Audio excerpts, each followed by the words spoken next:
No mai, haere mai, tēnā koutou, I tēnei ahi ahi. Welcome and good evening, everybody.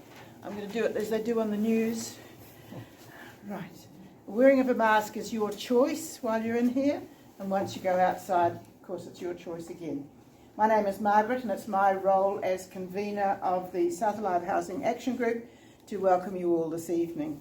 Thank you for attending this very special evening, which is part of one of our programs to explore alternative housing options. And tonight we'll hear about people who like playing in mud. And they look like it. Not you. So you're going to have an opportunity to play with them. So without further ado, let me introduce our presenters tonight. Delia Bellaby immigrated to New Zealand in 2003 after completing a Masters in Architecture in the United Kingdom. After working in Wellington and Queenstown, Delia set up her own practice in 2011, shortly after becoming a New Zealand registered architect. She has extensive experience both here and overseas across a wide range of projects, from multi-use commercial developments to high-end residential.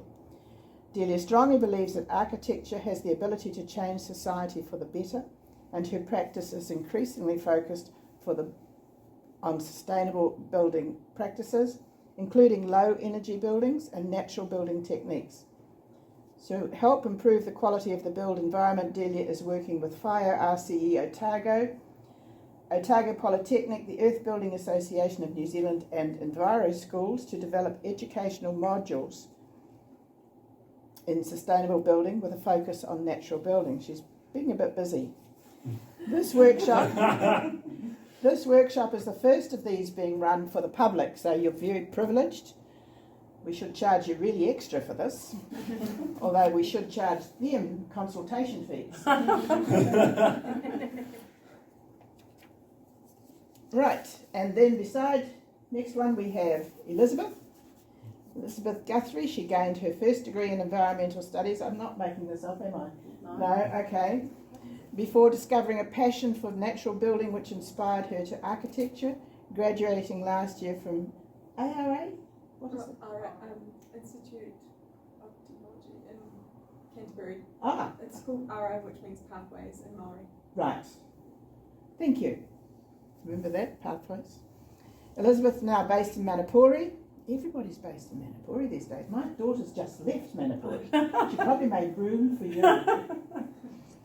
And is working as a graduate architect for Design and Make Architects. And then we have Norris. He's the tall one in the corner.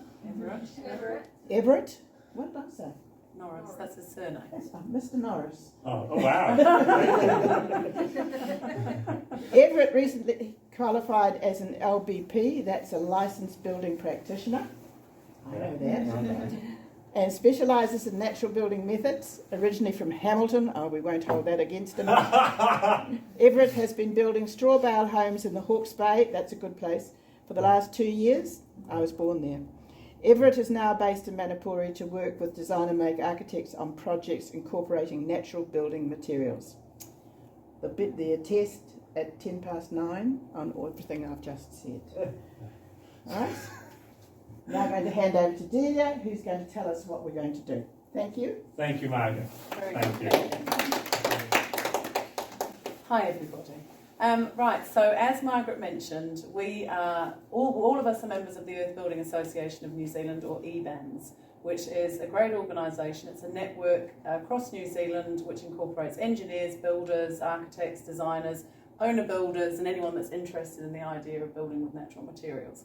What EBANZ is really passionate about doing is trying to move natural building techniques from being something that sort of happens in the kind of alternate realm of self-builders and make it something that's more accepted and understood in the mainstream. And so what we're trying to do is we've gained some funding through the Regional Centre of Expertise in Otago, which is closely linked with Otago Polytechnic and partially funded by the UN, to actually start developing these modules and start trying to get the word out. So as part of all of this, we're developing modules which go right through from primary school, college, through to trade training at polytechnic level, talking to designers and architects, talking to council. We're trying to really sort of make people aware of the great potentials and benefits of these very ancient building techniques which have been universally used around the world. So because of our funding with the UN, it's important that we talk to you a little bit about the Sustainable Development Goals, which are a very key group of 17 ideals.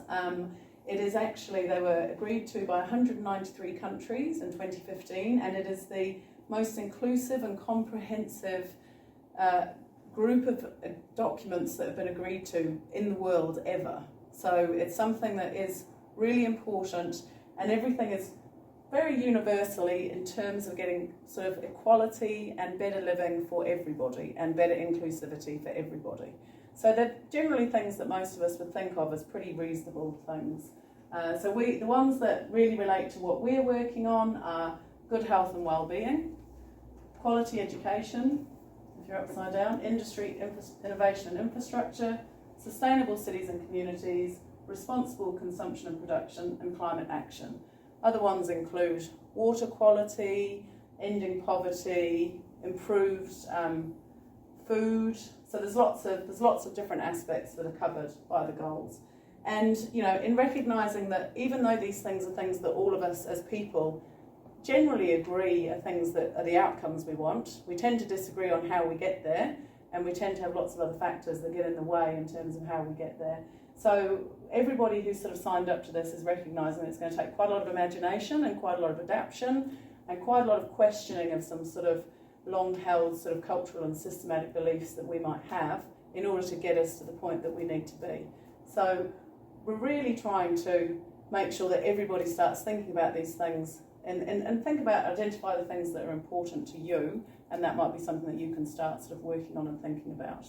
And the other big thing about this is that nobody wants it to become something which is a kind of tag that can be put onto corporate things to justify sort of certain behaviours.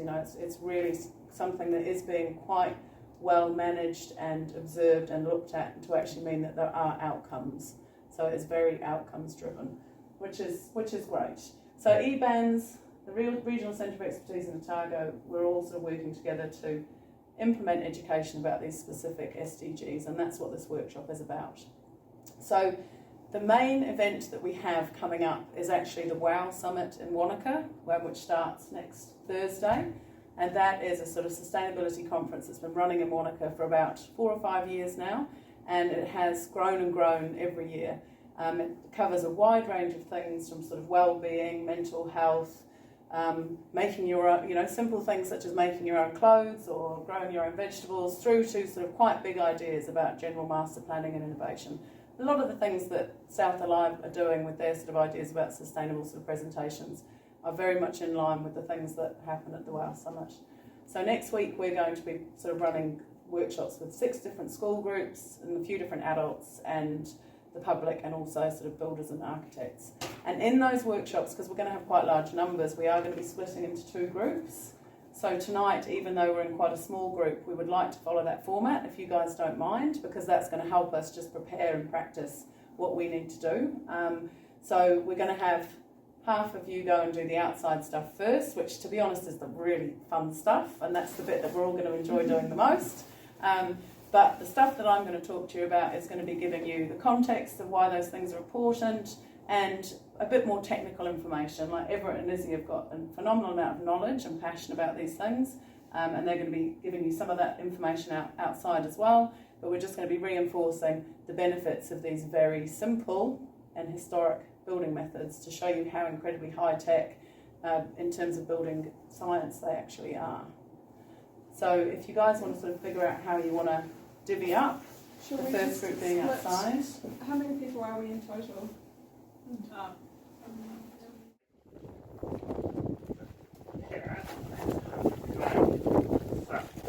I'm going to show you about 5 different building techniques, and all use the same ingredients. So, aggregate, fiber, and binder. Okay. So, I'm going to just, by the way, while he's talking, I'm just going to show a few slides. So we're going to show a whole bunch of building techniques, and Elizabeth just started one in a second. So what you're holding is clay. And do you want to just show the building, the different types of building we're doing? So I'm going to show you 5 different building techniques in the next 40 minutes. So 8 minutes per. We've got this. So we've got straw bale, light straw, earth brick, like adobe, like this cob in here somewhere, and round earth. So we're starting off from very light to very dense. And they all have their own strengths and weaknesses. Just curious, is that a nugget? Sorry? Yes, it is. Yeah. Okay. Yeah. Nice. Nice. I know Ben. Yeah, you know Ben. Yeah. Cool. All right. So Just to note on that, so we say very light, meaning very good insulation, and very heavy, meaning very good thermal mass, but not such good insulation. Does everyone that wants to come over here? So here we are, built like a miniature straw bale wall. So you do like a timber frame, sort of buck and beam, like it's This house here. and you just pretty much just infill between timber frame straw bales, and you just get a full size bale and just put it in on its edge. You usually re-whack it and then plaster it. And so this has the most insulation of any of the natural building techniques. Any particular straw, or just any type? Beggars can't be choosers. Yeah. So, whatever is nearby you. All of them work, but what you want is the stalk. So you don't want hay. Yeah. You don't want hay, and you don't want grain. Mm-hmm. So the stalk is mostly pretty much just cellulose, so it doesn't really have much like nutrition, or it shouldn't rot or be eaten. But if you get hay or the grain, that's one, more valuable, and two, you're more prone to rotting. So we put our bales in, and we basically plaster it. So like I said, the benefits are it's very material-wise, it's cheap, it's very environmentally friendly, very warm, and it works very well in terms of moisture. So we'll talk more about that when we get to the other end of the spectrum. So we'll just get in because we've only got this. Yeah? So does it? Do you have to pack it down to make sure? Yeah. So you want it quite compressed. Mm-hmm. And you don't need to remember this, but it's around like These 100. walls will be all the way up. This is miniature. Yeah. Oh yeah. Yes, No, so the density wants to be around 90 kgs per cube, which you're not going to remember, but it's quite dense. So usually what happens is you put them in your wall, then compress them down and then squeeze in your last bale, and then take out your jacks, and then it will kind of then hold them into place under kind of pressure. Mm-hmm. Yeah. So we do our walls. The downside of straw bale is it's not durable by itself. So you have to plaster. Usually on the outside we do something like a lime plaster. On the inside we do something like an earth plaster. But where I came from, we would usually do an earth plaster on the outside and then finish it with a lime plaster. We do lime plaster because it's very resistant to weather and well to road. But it has to be something that's very vapor permeable. So it has to normally within a house within New Zealand where it's cold outside and warm inside. Your moisture is going to want to move from inside the house to outside the house. We've got a something like that. Yeah. So you make moisture inside the house and it tries to leave. If you did, let's say you had built this wall, but then you put cement plaster on the outside, moisture would come from the inside and then get stuck behind the plaster because the cement is not vapor permeable. So you kind of go from you almost want it to be more and more vapor permeable the further outside of the building you're going. So moisture migrates away from the house. But anyway. In general though, you have this thick clay plaster on the inside. Yeah. And most of the moisture caused by breathing, cooking, showering, etc. will actually just absorb solidify the clay plaster temporarily and then release it again when the air dries down. And only a little bit of it will actually come into the straw bale. And so that little bit though, we still don't want it to accumulate, we still want it to come out. So That's why lime plaster rather than cement-based plaster. yeah, so it's. I don't expect you to remember everything. The most important thing, if you forget everything else you learned tonight, if you ever build a straw bale house, do not put a cement plaster on the outside or paint it with acrylic paint. It needs to be vapor permeable. So we use special paints or we use lime plaster. Yeah, that's important, yes. What about the moisture from outside? Yeah. Like if Yeah. it's going from inside to outside, if it's not coming back? Yeah, so like we said, we use lime plaster because it doesn't really allow liquid water in so much. Mostly It'll just drip off. mostly just water vapor. But you've almost got this like calculation of moisture in and moisture out, and you should have this kind of ratio where yes, you get wet, but you also dry out. And so it's like how old buildings used to be. They would kind of get wet and then they'll dry out. But you should never get your point that your straw should everywhere be anywhere near, like should never be 18% So humidity is not like, a lot of humidity is not really a thing in the South Island of New Zealand. well, But yeah. we can create humidity indoors by the activities that we do. On the outside, the thing that we're concerned about is water. Yeah. So direct horizontal water. So we have quite large eaves Yeah, and a special detailing around the windows and doors.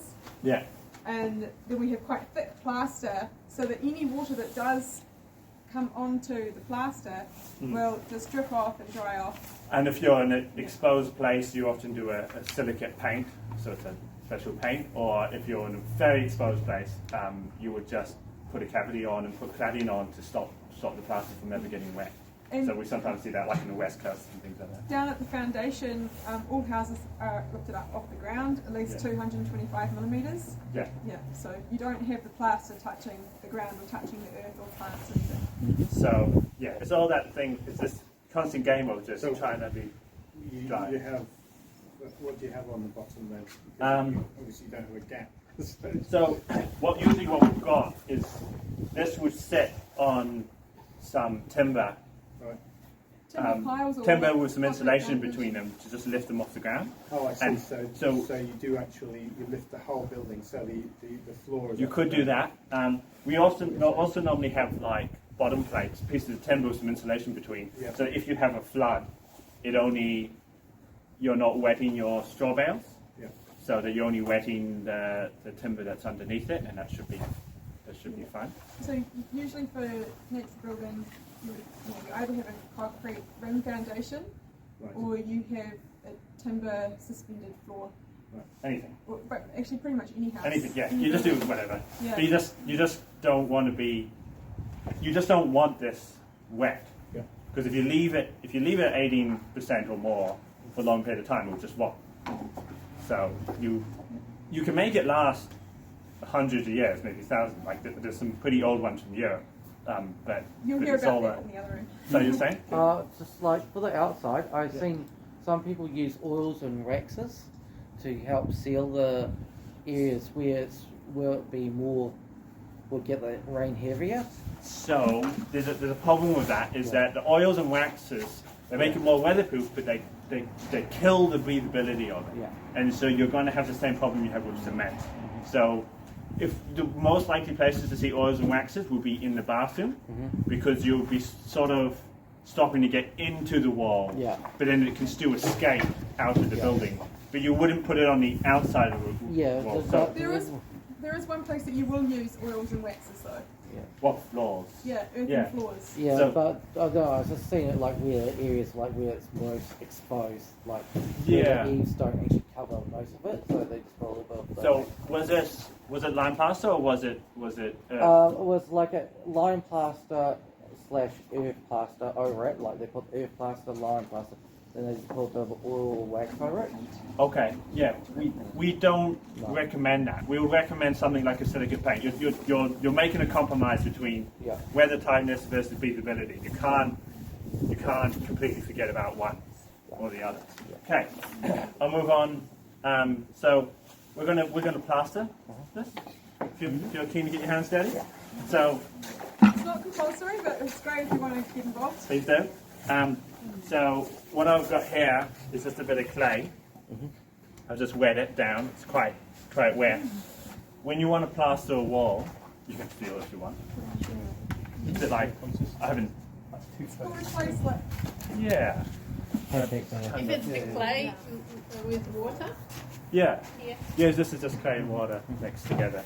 You know, because you're giving us like lots of information. Sorry. Are we going to learn all these recipes inside? Because you're going on clay and this, it's really hard. Are we going to?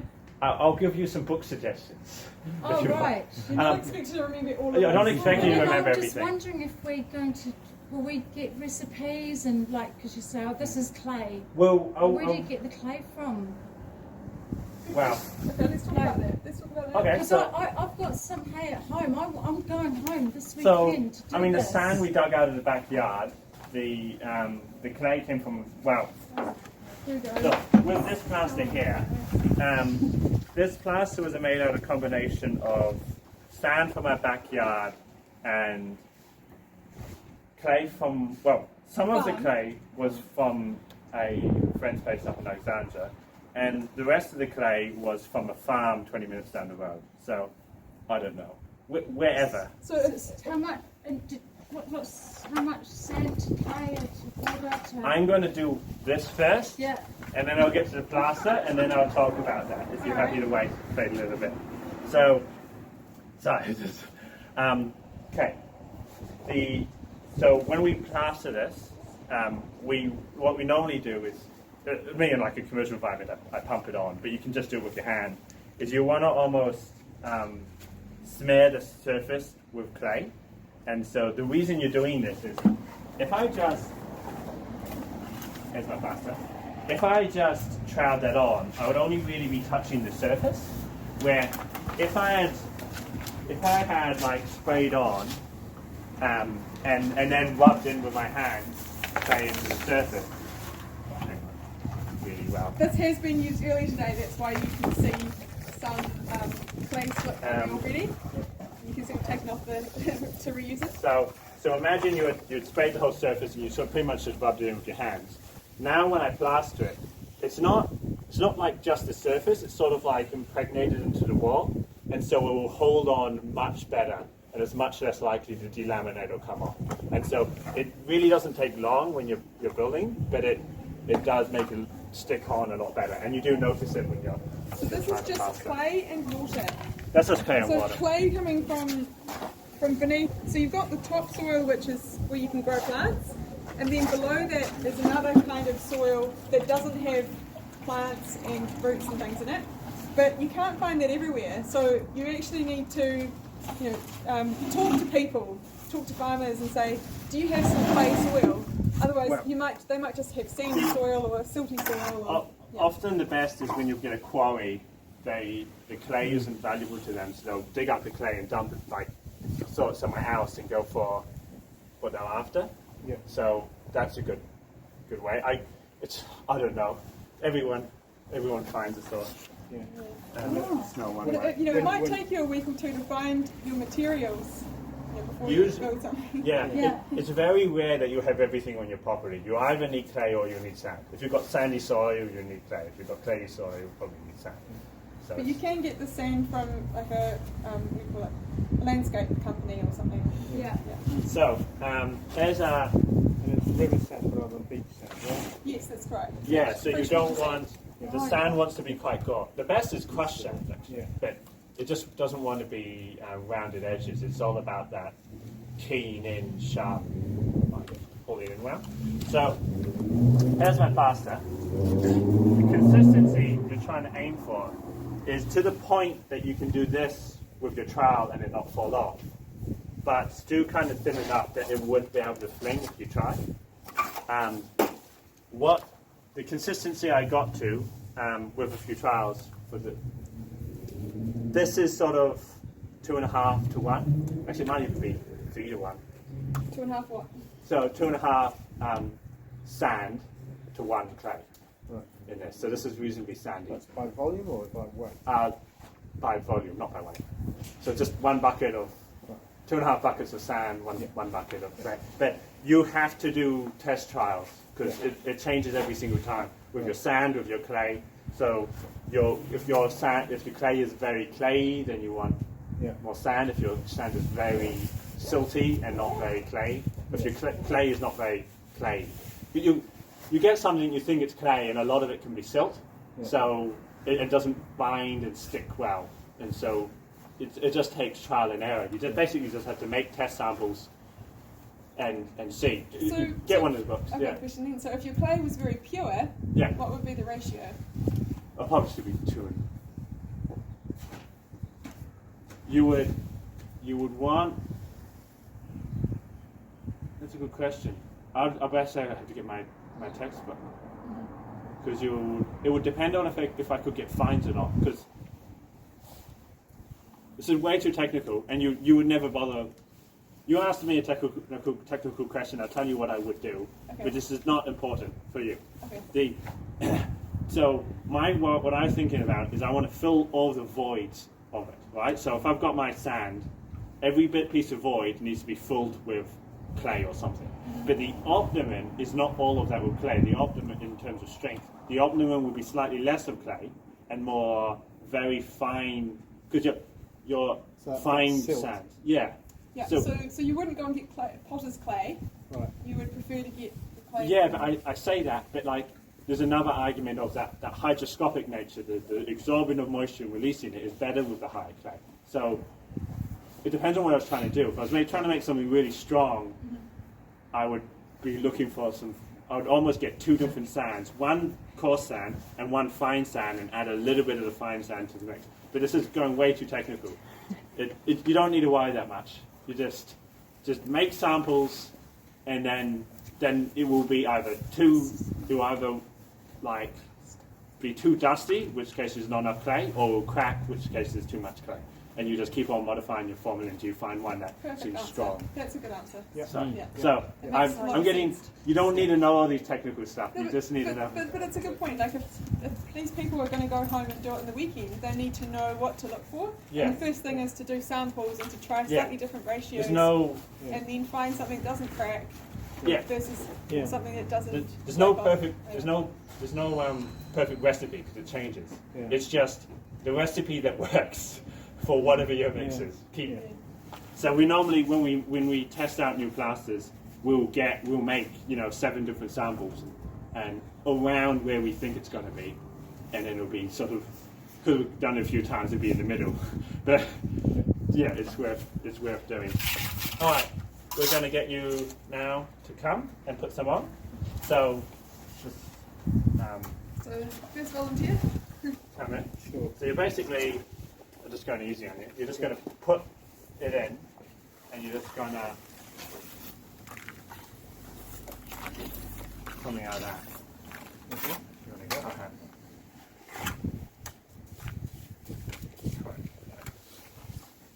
You mentioned that the sand should be a freshwater sand. What if it would be some salted, if it's not better? It won't. Killing bacteria. So it won't never be as strong because the sand has sort of rounded edges, and so imagine trying to compact marbles versus trying to compact rocks. Marbles would sort of want to spread out and not. Alright, makes sense. Maybe the salt would be an issue. Efflorescence, yeah. Well, it's more cosmetic thing. Have a go. Thank you. But like I have heard of people doing it when they didn't have another choice. I guess it's just normally you have other options. You choose the stronger one. You could probably make it work. It's just not going to be. I imagine probably like actually washing the sand. Yeah, that's what they do. They so you're right. They do wash. If they use sea salt sand, they wash it multiple times to try to get all the salt. Yeah, but it's like saying essentially that it's not sharp Yeah. Yeah. So just on a more professional or industrial scale, they would have a big pump and they'd first mix the materials after they've done their samples, get the right ratios, mix it, and then it would come out in a pump onto the wall and it would sort of be squirted all over. Right. This is for the first base layer, after the clay slip of course. And then you would be getting someone else coming after them and troweling it. Yeah. So it's sort of two people. Right. Well, actually three. You've got someone continually putting more mixture into the pump, someone pumping and someone troweling. Yeah, Right. and you can get much cheaper systems like little air compressor hopper ones that only cost a few $100. Yeah. Plus the compressor. Yeah.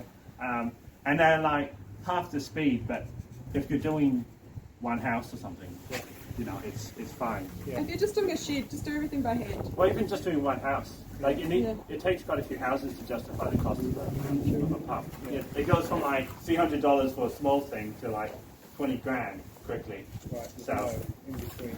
yes. But Well, even, there is, but even with the hand tools, you would be using the bigger trowel as the trowel, Yeah. and you would use something called a this is all hawk, which is miniature. a much larger You'll have- base to yeah. put your You'll material be using that. in a big bucket or wheelbarrow of material. Well, yeah, it wouldn't be a bucket, it would be a wheelbarrow. It wouldn't be a small shower, it would be a medium, you know. Everything's miniature. Yeah. But I think one thing you just sort of mentioned there is a shed. You know, maybe start off with something small and experiment with that. And Why not? yeah. Yes.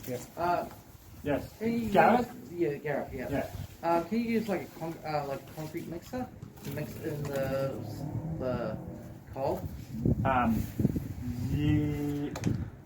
So, to help do if like bake batches and stuff like that? if the clay is,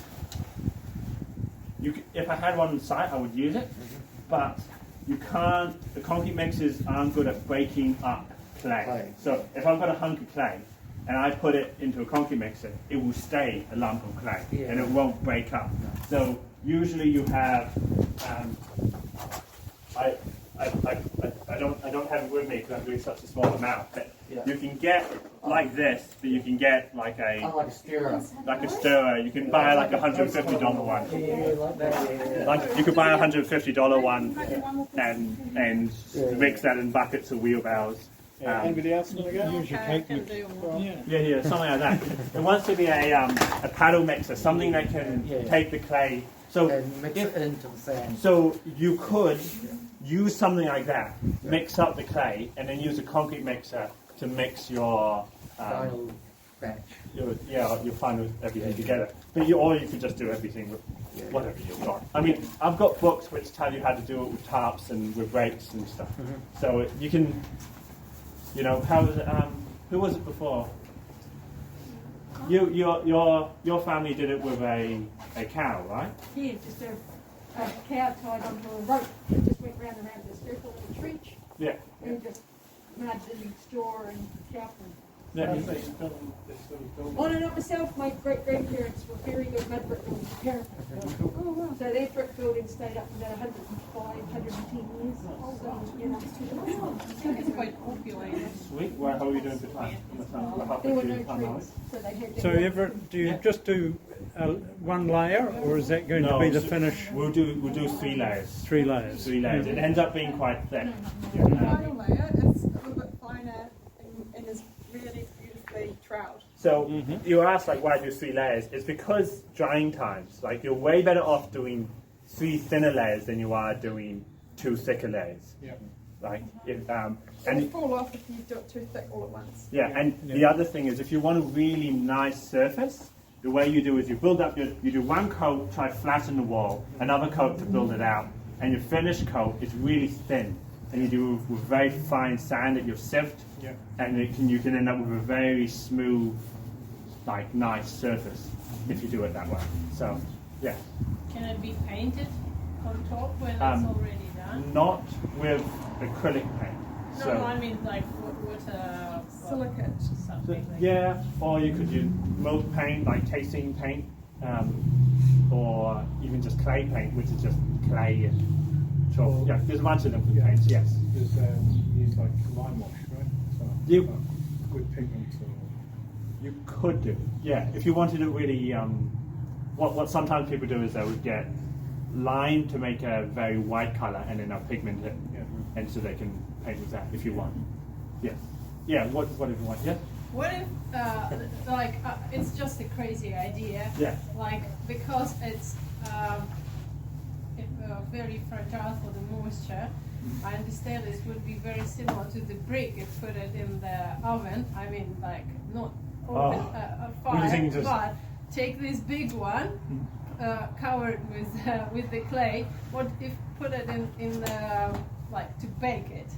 Yeah. Do you think it would work? So what I've seen works really well is air movement. So your house will dry out like 10 times as fast on a windy day than it will do on a normal day. So if you really wanted to dry out, you would have a fan blowing. When it's warm out, you'd blow air across it and it would dry out much faster. I don't know how.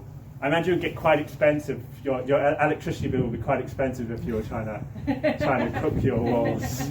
Maybe light the fireplace. Yeah, that sounds like a good idea. But solar fireplace early, maybe.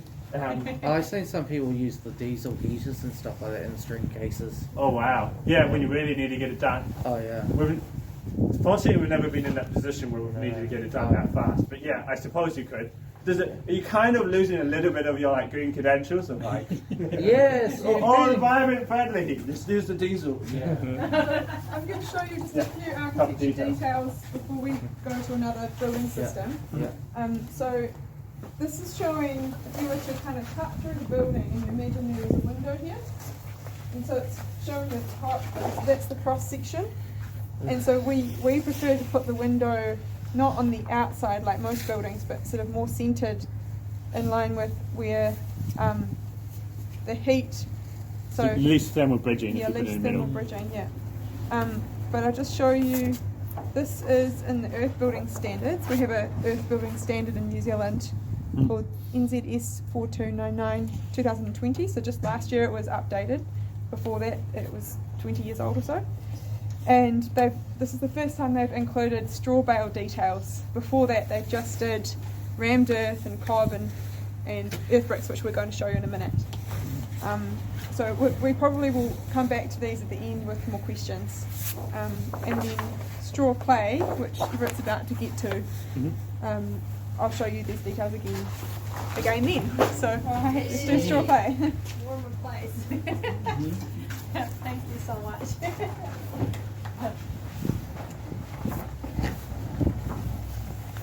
So, sweet, done. We're going to make our way. How are you doing for time? More than halfway? Yeah. Okay, sweet. Halfway. So, we've now gone halfway through the time and we've showed you one. So, we're now going to try to show the other four. As quickly as we can. I won't give much of a go at these ones, but you'll get to see. So, the next one is straw clay. So, the straw clay is about 2/3 the insulation of strawbale. So, it's not as good in terms of insulation. It's still not strong enough to be low bearing, so it suffers. You pretty much have to treat it a bit like strawbale. It still needs to be plastered, all these things. The only benefit from it is you would have shutters. You set up, maybe I'll do A bit like this. Basically like this, without this part.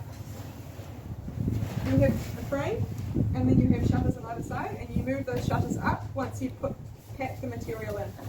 If you do, Elizabeth, my wonderful architect, can you hold? Okay, so imagine you've got shutters or something you build, and you in 300 mils wide or something. Well, you want it to be quite well, yeah. And then it's pretty much you would mix it up by a cow or pitchfork. See, what you want is the minimum amount of clay on it, that of like quite thin, like watery clay, just to kind of coat everything with a thin layer. Because if I add a lot, it's going to quickly lose its insulation. Instead of 2/3, it will be half, or 1/3 if you have a lot. So it quickly adds up. So I'm trying to do the minimum amount I can, and then if you want to come, you can put a little bit in, but it's not like there's no point. Yeah.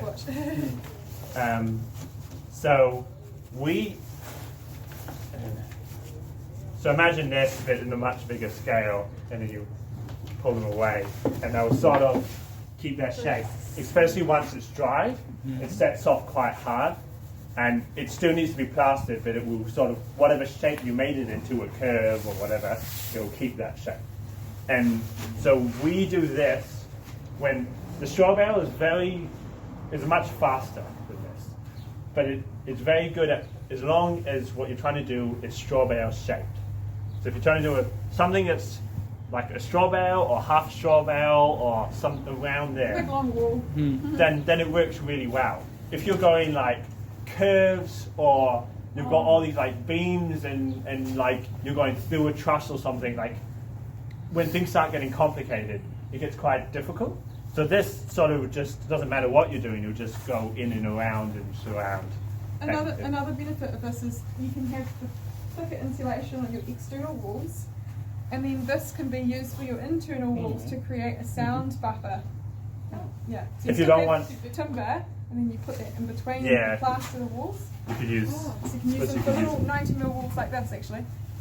And Yeah. the other useful thing is, I showed you those details before, so there are some little points where the window joinery is coming in, and the straw bale is fairly, straight edged, but you can stuff this into little corners, and then you bring this mesh feel? around to get the shape, and then you plaster that nice curve. So often in straw bale houses you see that beautiful curve, so either you have to use some tools to shape the straw bale, which can be difficult because it's got all the strings through it, and you don't want to cut the strings. Okay. So that's why straw clay is useful. Alright, so there we are, that you've now kind of know the strengths and weaknesses of straw clay. And Next. that's it there, so you can put it in and around. So you'd be putting your services in sort of at the same time, electrical wiring? Yeah, so or, if you were going through this wall, plumbing? you would do kind Probably of just run conduit. conduit, yeah. The other way we do it is if you're doing a straw bale wall, you've got, they're called bucks. So you might have, you do a straw bale wall, and then let's say you hit a window or you hit a corner, you do a double stud, you do a stud here and a stud there, the full, and then maybe a bit of ply or something. And it's called a buck, it's kind of like a miniature truss, like vertical. And we often run our wires down through it, inside here, and then we'll just conduit out to wherever you need your switch. And then we'll go up and we'll run all the wires up in the, alternatively you could run it down in the bottom, at the bottom of the wall. Preferably you put your plumbing on an internal wall, or not on a straw bale. Yeah, it's that whole thing of you don't want it to get, how much time there? Is that time? 2 minutes. Okay, well, how about, what we could do is we could just have the other group join and they could learn the next thing together, or not? Yeah. Okay. Alright. Or we can just do this in 2 minutes. Okay. Everyone, Do the 2 minute bit. But I think you just do it, you just show them. No, feel free to grab some. So this is called cob. This is basically 1-1-1. It was 1 straw, 1 clay, 1 sand. And so this is very different to the others. It's the most work out of probably any of the ones we're doing right now. And you just build it up in layers. The benefit of it is you can make whatever shape you imagine, as long as it confines into, I suppose, physics. But like you often see like curved walls, and you build it up. You kind of go, like 300 mils a day, like if in warm weather, like you sort of has to come up, dry, do another layer, and so you sort of build your way up. But you can kind of make weird shapes. So this isn't the standard. So they would have steel rebar going through it at like 1.5 meter centers or something, and at corners and windows. And then that can actually be structural. But the problem is it doesn't have much insulation. So what we're pretty much recommending is for it's got a lot of thermal mass. It's got a bunch of clay, so that humidity regulation thing. So you could totally use it inside if you were trying to even out your temperature variations. But there's not much insulation in it. So I don't know. Often we see like rocket stoves, very cool fireplaces, like ornamental walls inside. It still has a plaster on the outside though, and on the inside, so it's still an internal Yeah, thing. this one. So this also needs to be plastered. So with the rebar, it's concrete foundation. Right. So concrete foundation, and then rebar coming out of it, then the cob, by the way, when I talk about this, it's the same system for the earth bricks. Yeah. And the earth bricks are much bigger, like this shape, and even bigger. So concrete foundation, rebar, either cob or earth bricks with holes in them that go down with mortar in between, geodesic grid, so it's a kind of a plastic grid every so often. So you've got the rebar this way, the geodesic grid coming up through it. So these ones just have a mortar between them, and then on the top you have a beam. So it's usually a timber beam, and then that's what your roof structure connects to. And when you have an opening, you use a big beam at the top that extends much further than the opening to hold the load above. So the downside of this is there's lots of freedom with whatever shape you want. The downside is it's slow in that you can only do so much each time before it has to dry.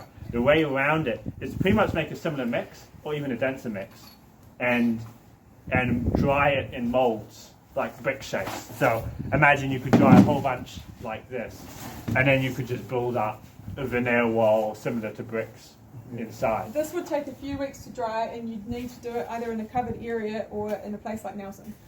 Yeah. So this is sun dried. You're not firing it. If you fire it, so you can make structural versions of this that just they're like twice as big, but same thing again. But they don't have much insulation, so And you need to follow the earth building standards, which you can buy online from the standards building code website. So if you were just going for minimum code compliance in terms of H1 and the R values of these, if you wanted to build with the bricks, how much, say, of the straw clay would you have to put inside it to increase the insulation? So if you made this, pass it down here.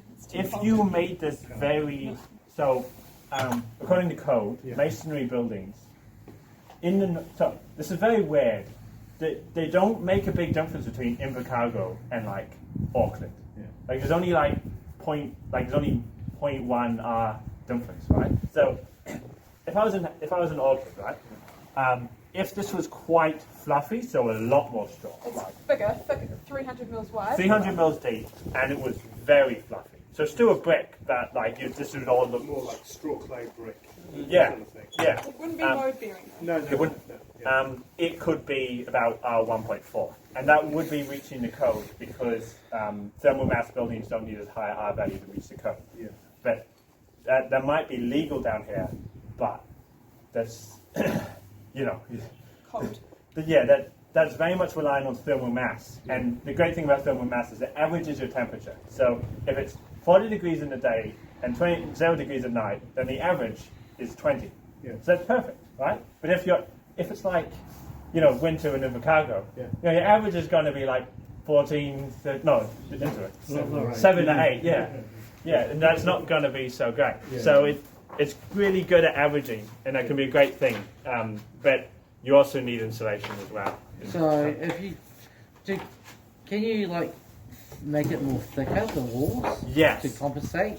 Yes, you could. So if you do like more like 60 to maybe a metre thick wall, yes. It sounds a little bit ridiculous, but you So- can It'd be overcome very it. cold. But there's things of like, there's So like cold a wall. stone church. So if you come over here, I'll show you this wall. I'll be just getting some mixture. So we talked about the straw bale, and we just talked about the earth brick, you can see here. And we talked about, this is a cob building, which was this one, and it's got the plaster over it. Okay, so you see those three types we've covered. Now we're just going to do the rammed earth, which was on the poster that you saw. Okay, so So here's this is the final one, and then you'll be going. This is the final one. So this is rammed earth. Now the benefit of rammed earth is it doesn't need to be plastered. It's a finished surface. You just build a wall and that's it. But like we said, it's got very little out of that. So to put it in perspective, a wall that thick has 0.3. So to reach code minimum, your wall needs to be 1.4 So meters you just thick. wouldn't do it. So You use them as internal walls, yeah. and where you get the sun. The other way they do it is they'll build a wall with insulation in the middle of it, which is quite weird. So you see a lot of rammed earth in Australia, where the climate is a lot warmer. In places where you can just average the temperature and it works out beautifully. It's actually a very simple, strong structure if you could just average. So this is the mix. It's just silt and sand. Oh, sorry, it's clay and sand. Salty clay and sand. It doesn't need to be that. This is what I had. So it was 2 parts clay, 3 parts sand. It's very dry. It should be the point that you can kind of drop it and it breaks into a couple of pieces. And it's compacted. So normally you've got big pneumatic rammers, but in this case we've been doing this with just like a cavity batten, just ramming it. Normally this isn't here, this is just a display model. You normally just have rebar with the plastic surrounding it. So you're going to spot the wax stuff. Okay. So you've literally got about 2 minutes, and then you're going to spot. No, I just want to get everyone to have a feel of this one. Okay. So I'm just going to take off the shutter. Feel free to come and feel this mixture, and then touch the wall as well. So it's just rammed inside between shutters. And there's thing, it's a concrete foundation base, and then there's rebar coming up, and there's no timber. Okay? Until you reach the top or on top of the top for a window. So there's not much water in there, is there? It's quite dry. Very dry. It's like that because if you can get that kind of consistency, then it makes it much better So come with and your have a compacting. touch of this wall. Oh, how old's that? Just We did it this this morning. And you can imagine if you're doing it with pneumatic rammer, you can have quite a very little voice. Yeah. And the other cool thing is if you change the colour of your clays and sands, you end up with this sort of strata effect, and it can look very beautiful. Okay. I would say any questions, but too late. We'll all come together in one room at the end. Thank you very much. We'll come together in one room at the end if you've got more questions. Yep. Thank you. All right, I hope that was good. Hello. You're first down, eh? You get other people coming? For kids, because schools here. Okay, so this time I've spent, last time, we spent half the time. So you guys had fun outside? Yeah. Oh, yes. Yeah, isn't it great? Yeah, a bit nippy. Bit nippy. Well, if you want to get, mucky hands in cold clay, even when it's freezing outside, you can kind of know how fun it must be on a nice day. It's a pretty cool thing. So, because is that everybody that was outside? Has everybody come in? Or? Not yet. Not yet. Here we are. I thought you must be enjoying yourselves because you weren't knocking at the door to rush inside in the cold. Oh, it's just... Solomon. So when I'm talking now, a lot of what I'm talking about is going to be kind of background history stuff for natural building around the world, and a bit of sort of more elaboration on that sustainable idea. But I will touch a little bit on the technical side of things. So because you guys have already had some time outside with Lizzie and Everett, when we get into that kind of technical half of the talk, it'd be really good if you sort of ask questions, or if you say to me, I'd like to learn a little bit more about this aspect, or I can't quite remember what was said about that aspect, so that I'm doubling up, but I'm doubling up in areas where you feel you need a bit more knowledge rather than just repeating myself to you. So we're ready to carry on with everybody here? Yeah? Okay, so when we started in the introduction talking a little bit about the Sustainable Development Goals, I think it's really important that we actually understand what sustainability is as well. And you're going to have to bear with me because I have to do like a double mouse thing here, and I'm not brilliantly great at it, so you will have to be patient with me as I click on different things. But anyway, sustainability, as it's seen and talked about today, talks about a balance between three things: the social, the economic, and the environmental. So the idea is that all of those three things have to be in balance to get sustainable outcomes. So you can't have something economic that's exploiting the environment or exploiting society or people in society for its own gain and have something that's sustainable. It's got to be something that's equitable for all parties. And it's quite interesting because to achieve these things, as I said in the intro, we've got to sort of challenge some of those kind of long-held cultural ideas that we've got. And it is really important. I think there's lots of times when we kind of dismiss history, or we talk about history, but we don't talk about the things in history that are actually the things that are teaching us, that we can learn from. And I think it is really important that we look at those things. So Dame Anne Salmond is someone that I think is really great because she's got a great understanding of this kind of unique position that we're in New Zealand, where we've got two cultures from incredibly different backgrounds and mindsets kind of coming together in the contemporary world. And she is a strong believer that we need to understand where both of those mindsets come from in order to kind of actually get the benefits of those mindsets working together. So one of the things she talks about is where Western philosophy and societies actually come from. So we have this great chain of being, which was where we sort of began, which is this idea that we've got a God, and then we've got this kind of hierarchy down below. So you've got, you know, your God down through your angels, down through your aristocrats to your men. There's the women kind of in the middle, just about above the savages and the beasts of burden. And then we've got all the natural resources, the animals, the plants, the rocks. And all of those natural resources, the earth and all of those things, were there to be exploited by the things up above as resources, not something that was used and considered in any way. And the other thing that's sort of arisen from this is that we've got a very sort of separate idea of things within general kind of Western thinking. So, you know, we have science over here, we have nature over here, we have people over here. Everything is kind of boxed and categorised and classified, and it's not seen as an interweaving, complex thing that has interrelationships with each other. And this idea is very, because of that, it ends up being a very non-adaptive idea. You know, everything sort of sits in its place, and everything is used to benefit humans and what we're trying to do on the planet. And we've kind of reached a point now where this philosophy and this way of approaching things is actually having an impact on our future survival, because we've exploited so many natural resources in order to create this world that we live in, that we're sort of reaching a point of imbalance. So yeah, I'll do my one final mouse thing.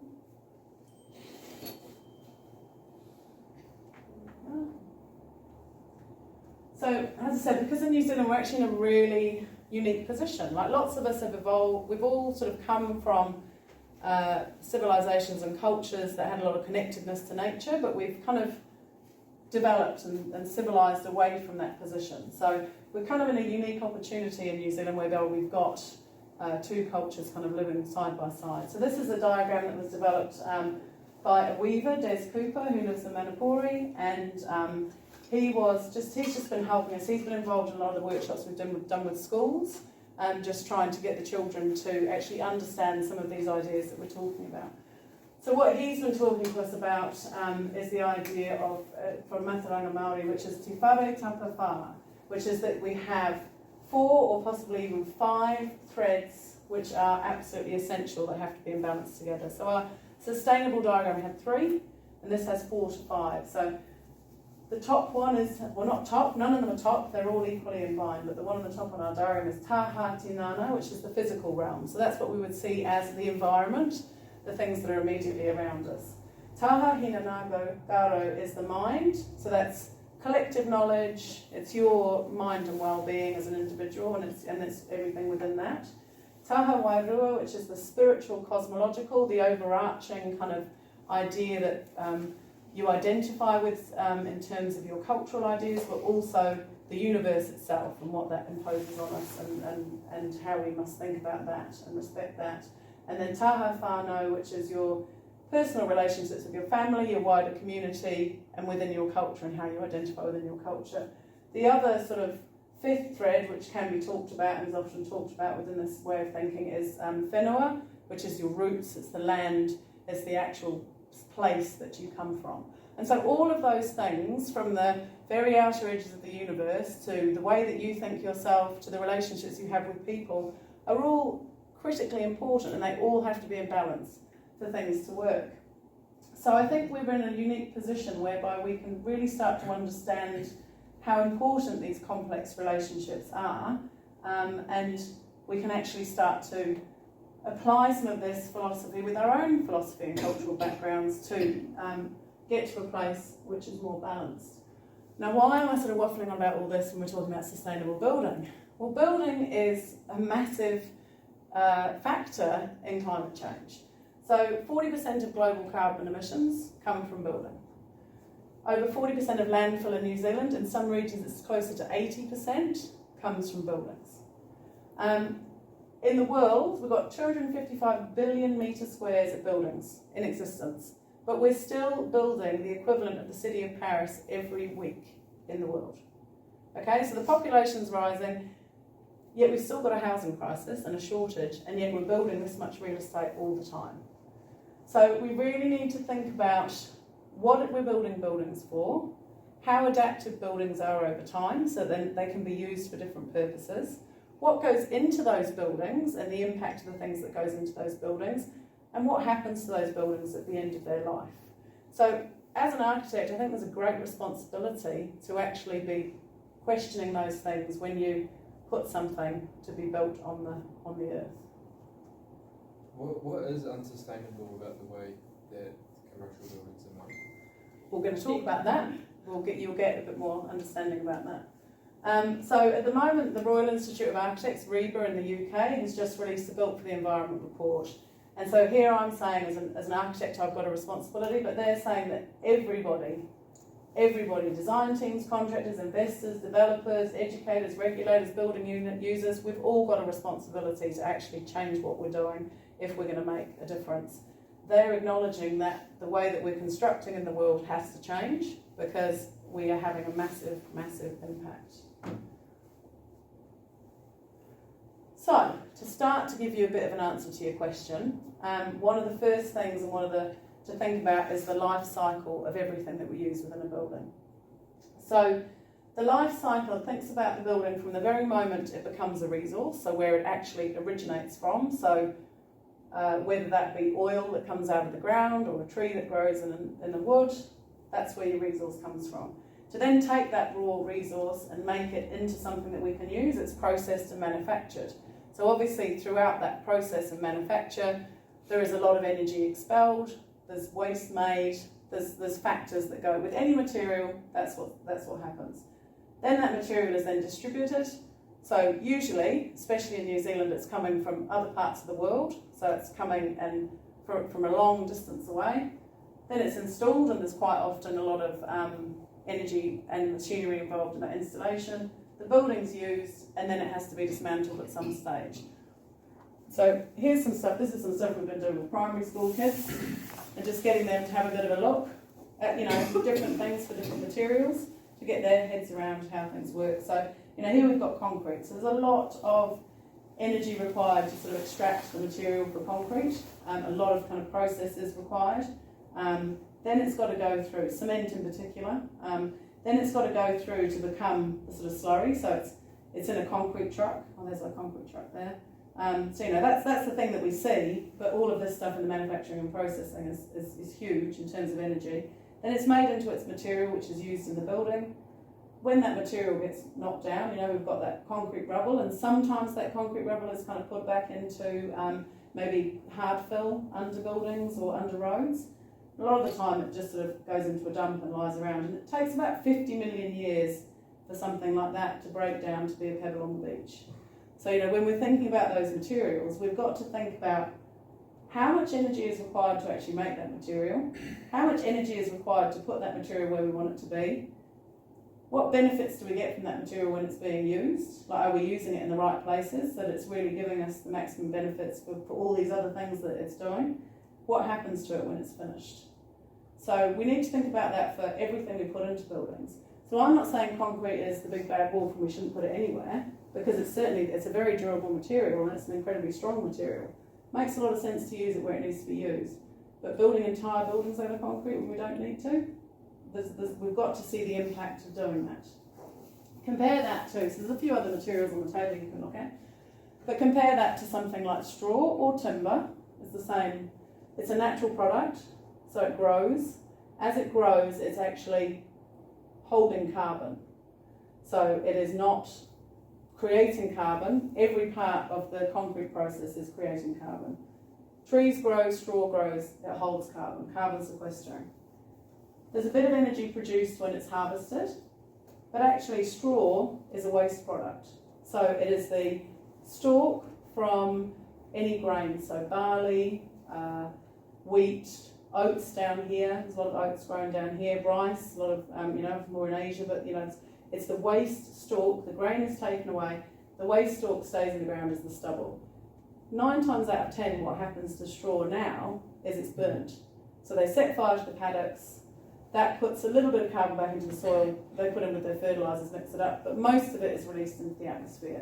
So all the benefits of this grown plant, which has sequestered all that carbon, is gone. What we're proposing is that if we all use a bit more of this material, you're actually locking that carbon up in buildings. We're also creating a second tier to the economy because you're giving farmers something else they can get money for a product that at the moment they don't get anything for. So the straw, there's another bit of energy when it gets baled up, another bit of energy getting it to your site, a few materials and machines used to actually, put it in place, but generally pretty minimal. And then when it's end of life, it can rot into the ground and actually become sort of a fertiliser and go back into the cycle again. So it is a full cycle product. Just to give you a comparison, so embodied energy is measured on a kilowatt per metre square per day basis. So straw has a 3 kilowatt per metre squared per day embodied energy footprint. The majority of that, 50% of that embodied energy, is actually in the twine that holds the straw together, because the twine that is used is an artificial man-made fibre twine. So if we were using a natural twine, such as something from the flax mill in Riverton, that would probably be like negligible. So 50% of that embodied energy just comes from the production of the string. The other 30% comes from the baling, and 20% comes from getting it to site and working with it on site. Now that straw wall, this is based on German straw bale sizes, which are bigger than New Zealand ones. So a German straw bale size would be about half this table, a New Zealand one's about a quarter the size of this table. So a German straw bale gives you an R value of 8. Is everybody familiar with R values and what they are? So it's the insulation, the thermal property of the wall. So the higher the number, the better insulation you're getting. So to give you an example, the New Zealand building code minimum for down here is 2.8, R 2.8. So your timber frame wall with insulation is giving you R 2.8. So the German straw bale will give you an R8, and New Zealand straw bale being smaller gives you an R5. So that's a massive difference. But anyway, so that 3 kilowatt per metre square per day comes from a German straw bale. To get the equivalent in polystyrene, you need 130 kilowatts metre squared per day of energy. So to get the equivalent R value in polystyrene as opposed to straw, you're 130 kilowatts as opposed to 3 kilowatts. And that 3 kilowatt figure does not account for the carbon sequestering of that. So in fact, the straw bale is probably a negative figure because it's got the carbon in it. So we still use polystyrene, and I'll show you some details shortly that show you where polystyrene can go, because this is about using materials where they should be, not saying that all materials are bad, because we're not living 1,000 years ago. We've got technologies, we've got techniques, let's use them, let's incorporate them with some of these older techniques and actually get something that's really great and new. But we need to think about these things, like you can see that comparison. The other thing that those figures don't really take into account is what happens to that material when it's finished. There will be some account of the fact that we've got to kind of destroy that polystyrene because it's not going to rot away in the ground, but that polystyrene is going to be on the planet for thousands of years.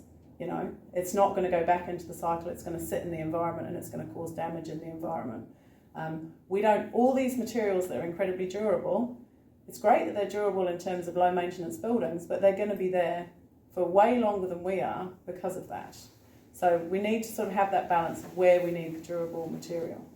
So one of the things that we're really passionate about is, as I said, not saying that let's not have a metal roof, because metal's a great roofing material. It's lightweight, super durable, lasts a long time, sheds water, does its job, low maintenance. Makes a lot of sense to put it there. When we're looking at the details, we've got the concrete around the edge because we need that to support our building, but we don't need it everywhere in the building. We don't need an entire concrete slab, we only need it around the edges, So let's just think about where those materials go. And by starting to think about the impact of those things, it starts to give us a bit more understanding about, what materials are appropriate. There's a big, New Zealand is kind of way behind other parts of the world, and it's sort of waking up in terms of performance of buildings. We're still doing double glazed windows. We've got very low insulation requirements within our buildings compared to other parts of the world. But we are starting to improve that slowly. But we're very much thinking about operational energy. So that's the energy to keep your building warm. So that's saying, right, okay, because my building's well insulated, I'm not going to lose so much energy by my heat going out the walls. You know, I'm not going to be putting my heat pump on as often because my building's warmer. So that's your operational energy. But we think you've got to think about the embodied energy as well, especially living in New Zealand, because most of the materials that we build with, we're bringing in from overseas. So they've got a really high embodied energy. So we might be building some really great high performance buildings, but they're actually using a lot of material and energy to actually build those buildings. So unless we're thinking about that, we're not going to make a difference. So just to give you an idea about the history of earth building, I mean, it's been around for thousands of years, and it's been around all over the world. And the thing about earth building materials is they are generally the materials that are right there, readily at hand, close by, and they tend to be stuff that kind of relates to the environment that they're in. So in hot climates, the adobe blocks, the rammed earths, work amazingly well, because I don't know if the guys out there talked to you a little bit about the thermal mass and the idea that those heavier materials, because they've got that solid weight, they actually hold heat and then they release it as the day cools down. So in these countries, we'll talk about that a little bit later on, but it makes a lot of sense in these countries to build with those materials. In more recent history, with sort of written history that we know about, we've got European building. I'm just going to get my mouse in the right place so I can get my dates right for you guys. So this building over here, which is your classic kind of fairy tale medieval building, timber frame, and it's got your light straw clay. So you would have done a bit of straw clay. That was the one that when it stops rustling, you know it's got enough coating of clay on it. That was used as the infill and the insulation in between those frame walls. So instead of using your pink bats that we would do here, they were using that, and they were still putting an earth plaster on the outside. That building there is 700 years old. So that straw clay has been replaced in that time, of course, and the plaster's been upkept and replaced in that time, but it's 700 years old. So even though it's a natural material, it's been used right, it's been maintained correctly, it's been understood, it's been used in the right place in the building to do the job it's got to do, and it still works. This is the first strawbale house that we know of, and it was invented at the beginning of the agricultural revolution in Nebraska. So they had a shortage of timber, but they'd had baling machines were just invented. So they're like, right, okay, well these are kind of like bricks, let's stack it up and make a building out of it. So I think that was about, when was that? Early 19th century. So you know, it's been around for quite some time. That building is still standing, and it is known as the first strawbale house. In France, a similar thing. After the revolution, a lot of poverty, lack of resources, and they built a lot of rammed earth and adobe villages and towns, a lot of which are still lived in today. But it tends to correlate that when natural materials get used, it's when we've got a scarcity of materials. That's kind of the situation we're in right now. So I was saying to the other group before that most architects and engineers that I'm talking to in the last few months, all of us are spending about 50% of our time redoing our documents. So we've got consents, jobs are on site, builder's trying to order materials, he's like, we haven't got this, we can't get this size timber, we can't get this cladding material, so we're spending time having to redesign, recalculate, re-put back into council. Talked to councillors today and they said, yeah, about the same for us. We're spending about 50% of our time doing amendments on existing consents because the material is not there and the cost of material is going up. So, we've got this reliance on importing product. We're exporting a lot of raw material, which is kind of nuts as well. We shouldn't be running out of timber in this country, but we are. And we could be using things that are readily available, made here, and actually generating an income and an economy with a low energy footprint. And it doesn't have to be high costs. So it kind of seems like a bit of a no-brainer that looking at natural materials makes sense, especially right now.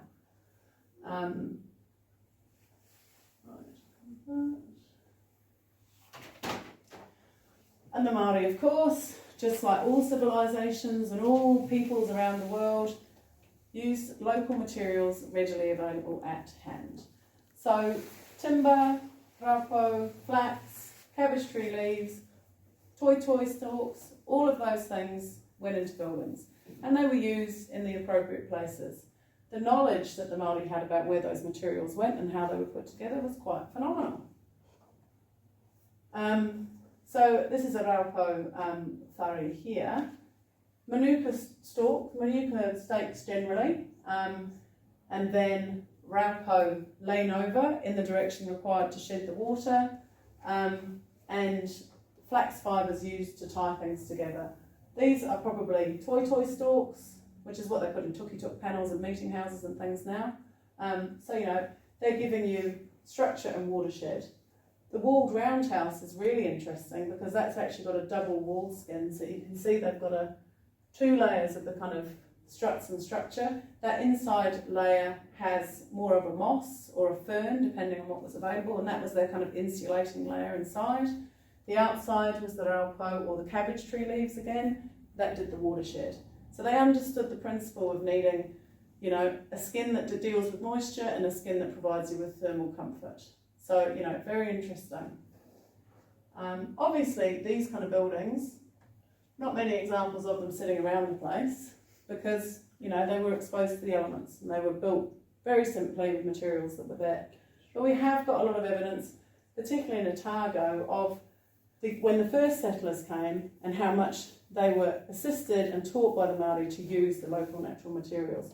So these are some pictures of a recreated raupo hut. So you can see the fern leaf and the moss as underneath layer, and then the leaves which are pulled aside to show the underneath layer that do the water shedding, and then inside the framework, the flax tying the framework together. Settlers' huts used a lot of the same ideas. So they were using the manuka stems. Can I see two forms? Two things to leave. Oh yeah, sure. Sorry,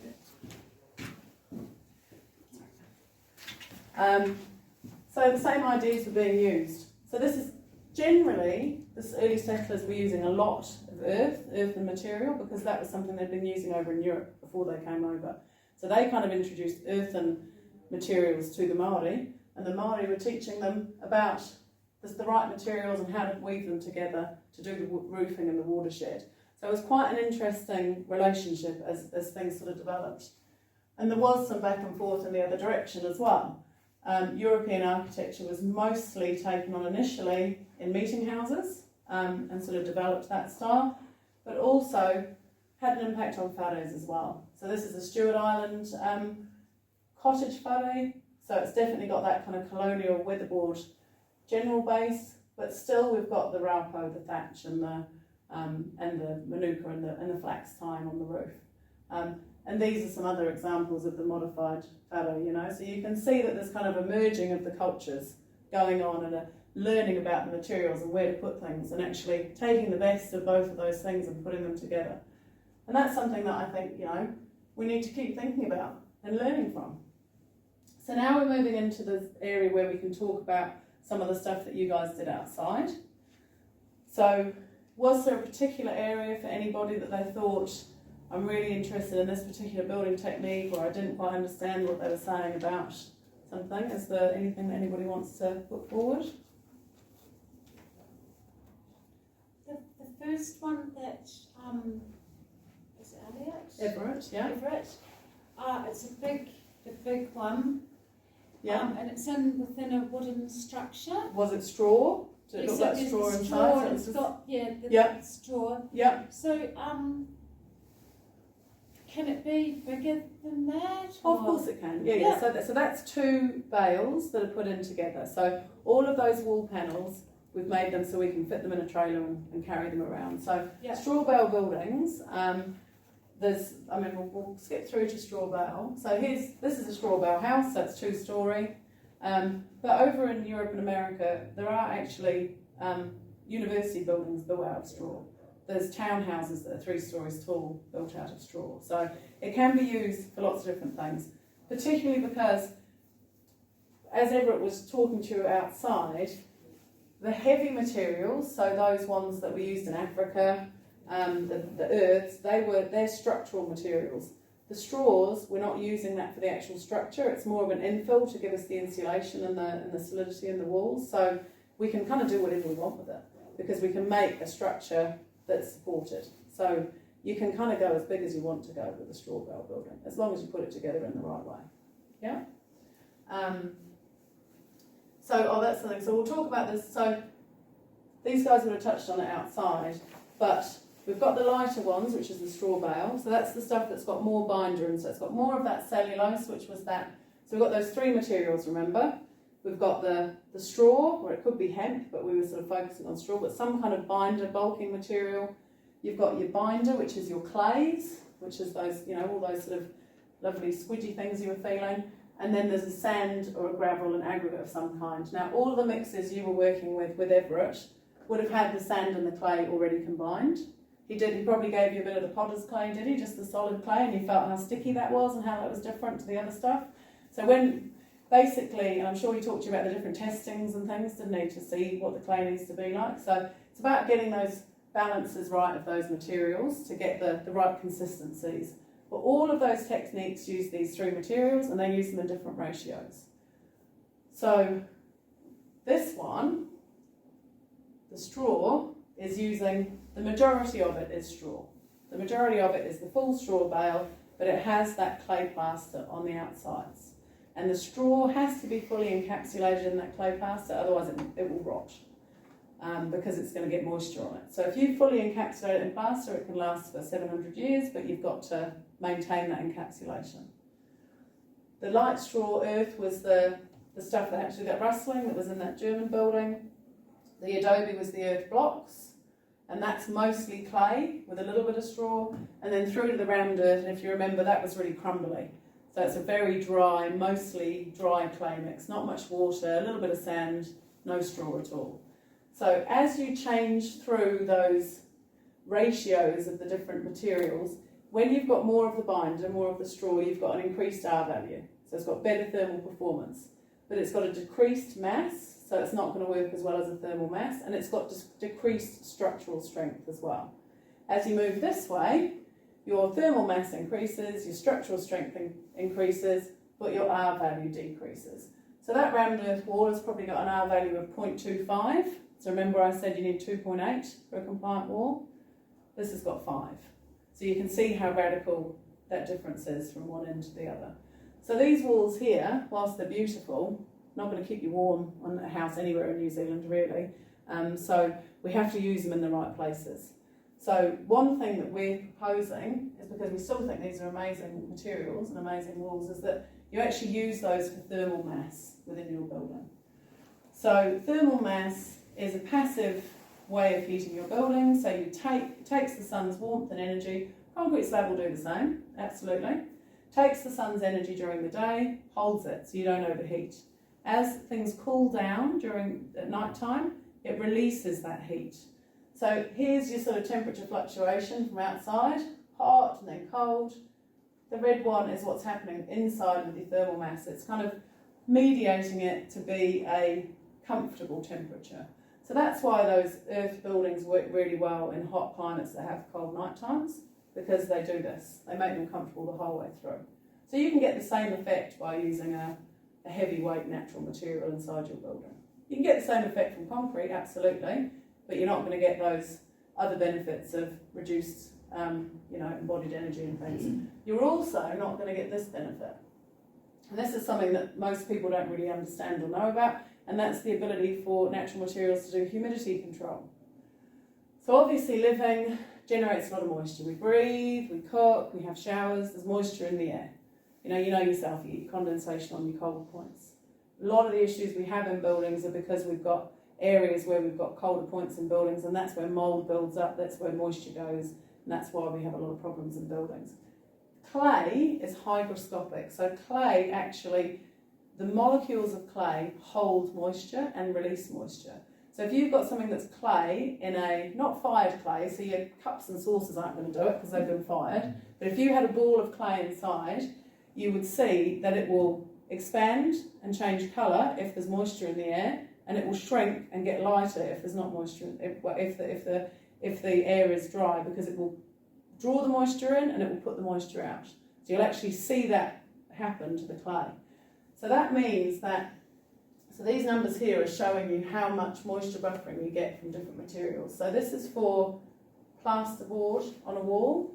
So a plasterboard wall gypsum can hold 2.9 grams per metre squared a day of moisture. So jib is really good as well at bringing in moisture. A clay plaster will hold 11.3 grams. So effectively, you probably, in your kitchen, if you didn't have your range hood going and there was lots of steam in there, you wouldn't really know because it would be held in that wall. So the critical thing though, if you've got a system doing that, is you need that moisture to be able to get in and out of the wall.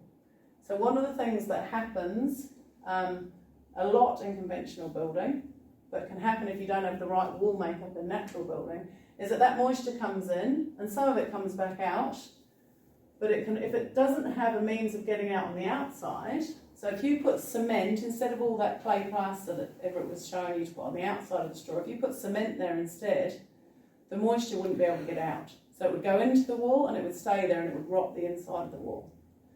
So by using the right combination of plasters, so the 2 earthen plasters, a bit of lime on the outside for weather protection, you get the moisture coming in back into the room when it needs to, but also excess moisture gets drawn outside. So it's like a natural moisture machine that just kind of does what it needs to do with moisture. It regulates it. And it maintains a really comfortable level of air quality inside your building because you're never getting too much moisture, you're never getting too dry. Like I'm feeling dry now being next to the air conditioning, it's making my lips feel dry, I don't feel very comfortable. If you're in a natural building, you wouldn't ever have that feeling. So what we're sort of trying to encourage is that you don't have to build a full natural building, like it'd be great if you do, but you can still incorporate these materials in your existing homes even to get some of these benefits. So I mean, you could have some cob on a wall inside, you could have an earth floor, which is a very similar mixture to cob, but it's compressed and oiled on the floor. Did Everett talk about earth floors at all? No. Okay. Briefly, yeah. You could have an adobe brick wall inside your building. So there are all-around earth wall inside your building, which gives you a beautiful look. It's going to give you that thermal mass and it's going to give you that regulation. Even having a standard timber frame wall with jib on it, with a natural plaster on it, is going to give you some of those benefits. So it's something that I'm starting to incorporate in more conventional buildings, just to start to give people those benefits and get the awareness out there of those benefits of those materials. And they're also beautiful, you know, they're beautiful looking materials. So here's a little bit of detailing. So we do have the Earth Building Standards of New Zealand. So they were first created in 1998, and we were actually the first country in the world to have a recognised standard in earth building. And America kind of followed suit. They were inspired by us, they followed suit, and those standards were well used and well accepted. That's probably why there was quite a big flurry of natural buildings in the sort of late 90s, early 2000s, because those standards were there and there were a lot more people using them.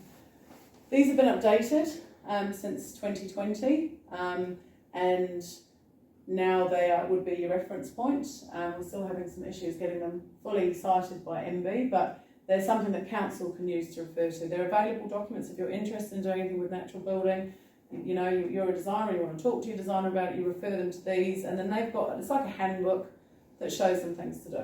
So this is a conventional way of trying to put in some adobe into your house. So it's just saying, let's do a timber frame, standard timber frame house, but we can put some of those smaller adobe bricks inside the building, just, you know, tied to the wall, just like you'd have bricks on a normal brick house. They just get stacked up against the timber frame. You could use that to give you that feature, to give you that humidity control, to give you that thermal mass. So that's something that could be quite an easy thing for everybody to do.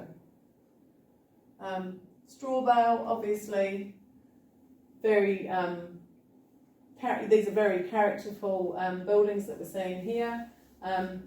Somebody said today a bit Hobbit-like, you know, so it doesn't necessarily appeal to all people. So one of the things that I'm trying to do is a more contemporary building in straw bale. I still love the fact that we can get some curves and we can get those nice thick walls, but you know, I'm going to do quite a contemporary roof line and some big windows and things in mind because I'm an architect. I've got to push the boundaries a bit, and I think if I can build something that makes people go, oh, it could look like that instead of like that, or I actually quite like that, So I want to just try and challenge the aesthetic of it a little bit and make people want to do something a bit different to see what can be achieved. But you guys would have seen a bit about, with those guys, about this. I don't know if they talked to you about the difference between straw and hay. Yeah, so you're clear on that? Really briefly, Yeah. I kind of missed that a bit. There's so much information. No, that's okay. Could you explain things? Explain this? Yeah. Yeah, so hay is grass. So hay is grass that has been baled and then is fed to animals. So it's got lots of sugars in it. It's food.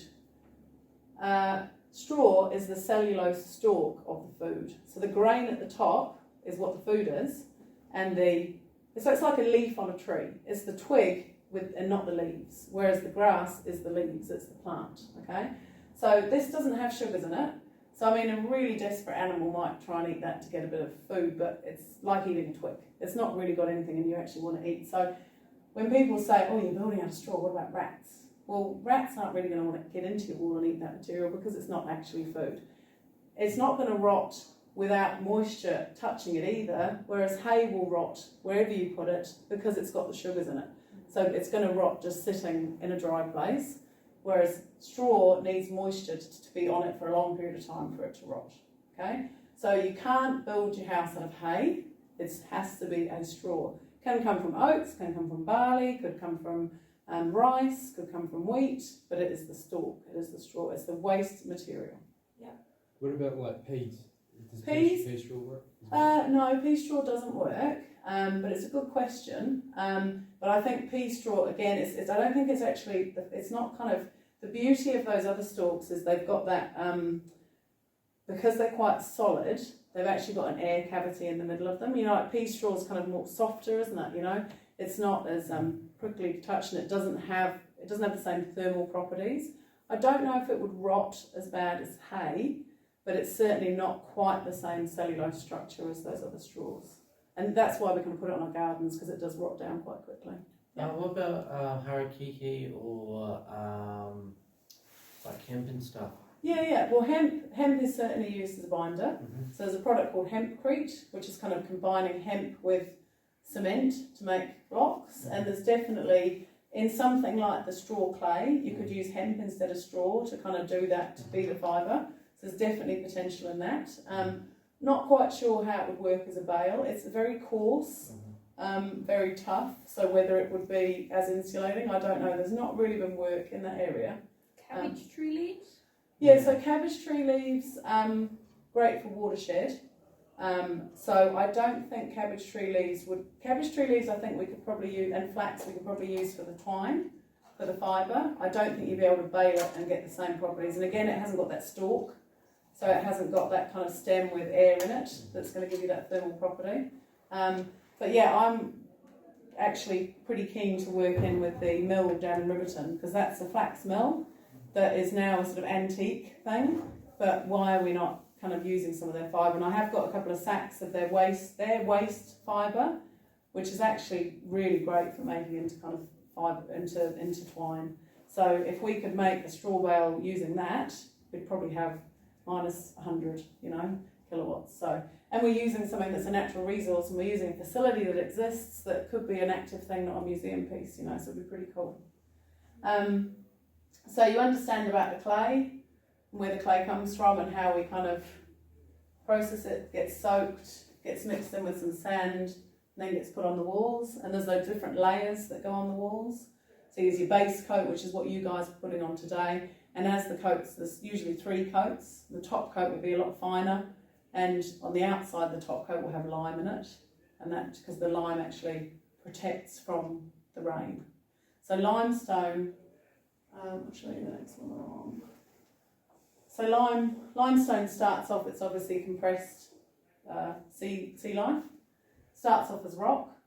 It's been used for a long time by humans. So this is in Otago, this is an old lime kiln. They're all over the world, and we've been using them for thousands of years.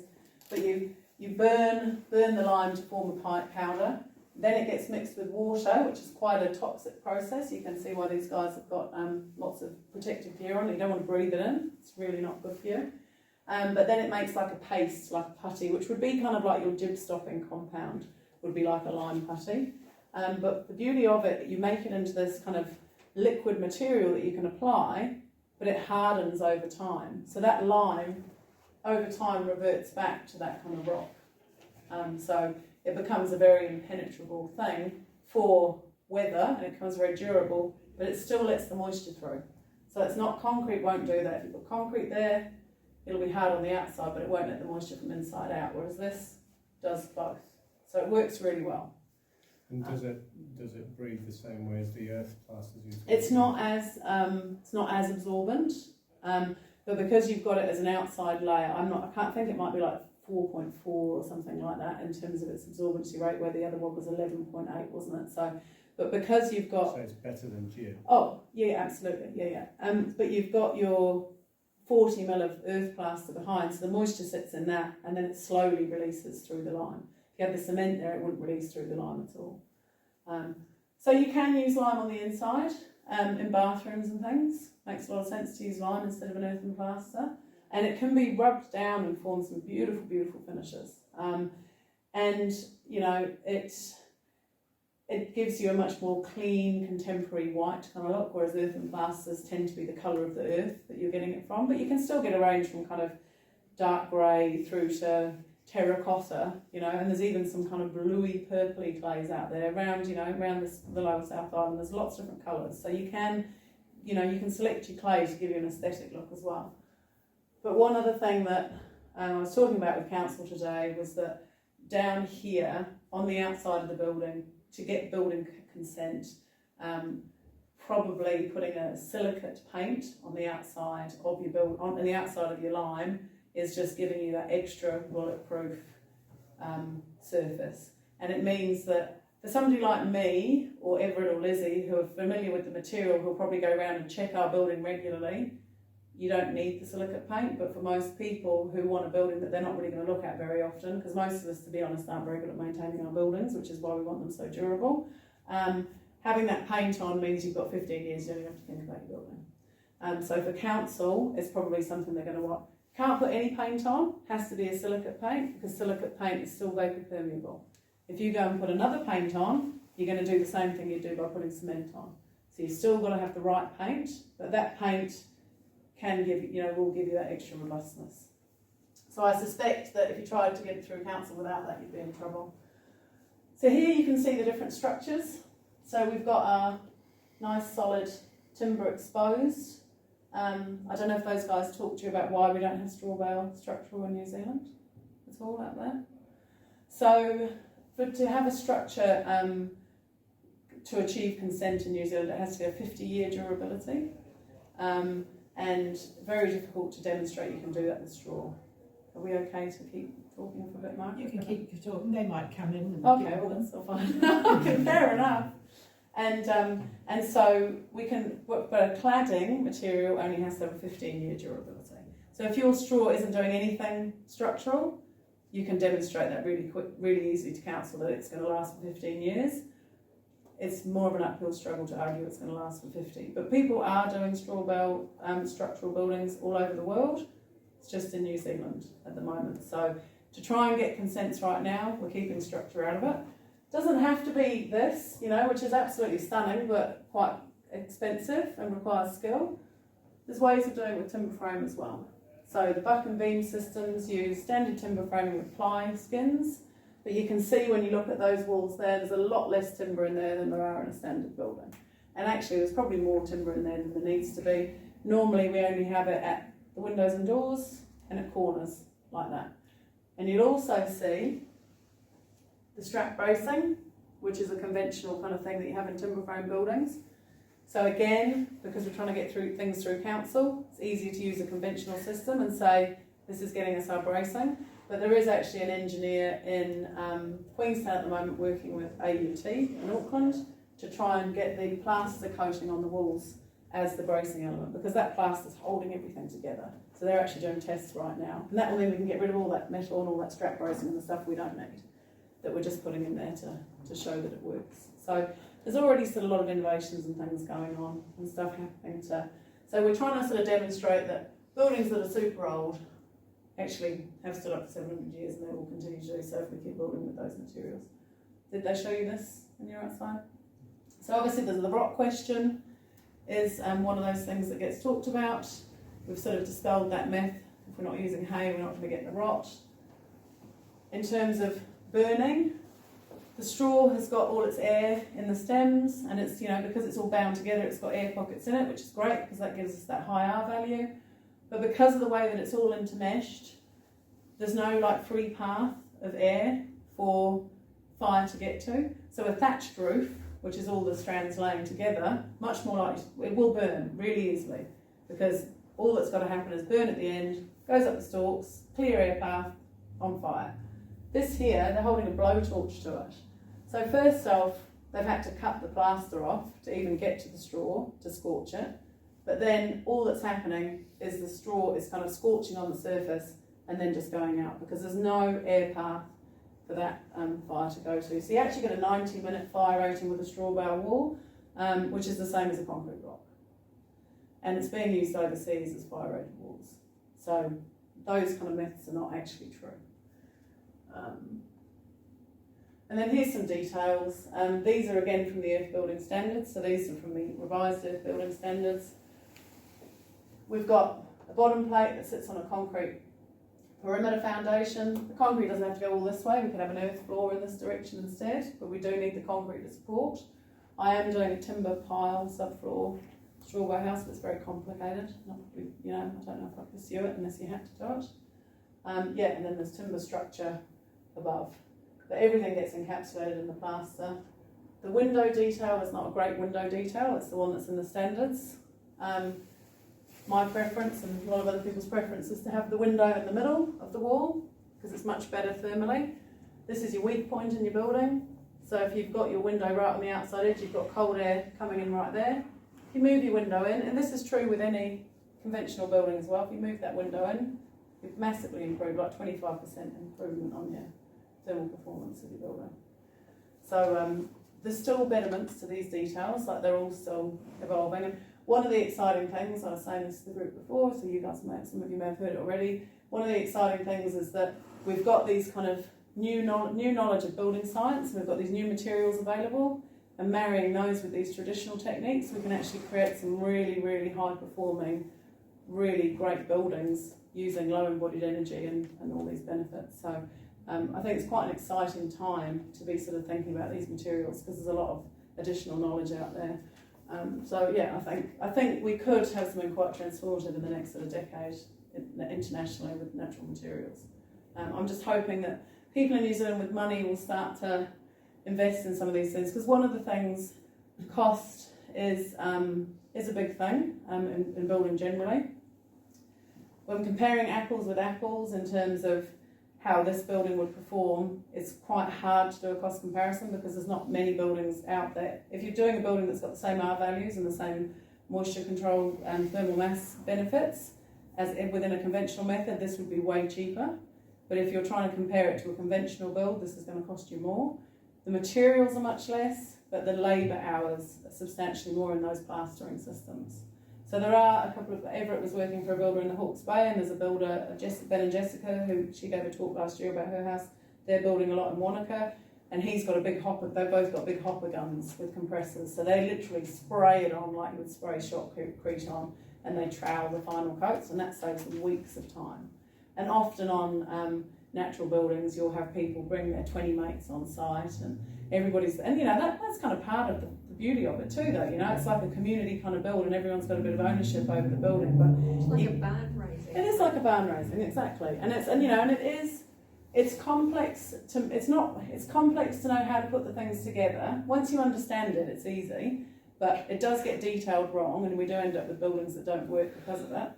But it's actually really low skilled to make the material and apply it, you know. So it is something that lends itself to lots and lots of people working on a building. But I think to make it more mainstream, it's got to be more mechanised, and there's got to be some. And so there are people working on like precast straw walls and things like that. So it's an interesting space to be in, for sure. Right, are there any questions? Further questions about any of that stuff? Yeah. Do you already live in this kind of house? I'm building one this summer, so I don't live in one yet. No. Do you think it would be enough to build the whole house during one summer, or it needs more time? No, Definitely not. It's going to take longer. I mean, that's because we're kind of doing it, you know, we'll get the shell done in that time, but the way we're building it is we're building the roof first. So we've got the structural elements and the roof, and then that just gives us freedom to be able to do the straw and the plaster regardless of what Manapuri throws at us. And I think living down here, we've got to be realistic about that. Oh, so you're not weatherising the house, or like you're going to like have the pretty much the I can't remember the buck and beams or the posts. Yeah. Oh, like you know how like the buildings out that they're doing now, they have like that plastic and the scaffolding and stuff. Yeah, no, I'm not doing that. Okay. No, that would get away from all that plastic. What's that going to do to embodied energy? No. So no, we're building the structure of the house.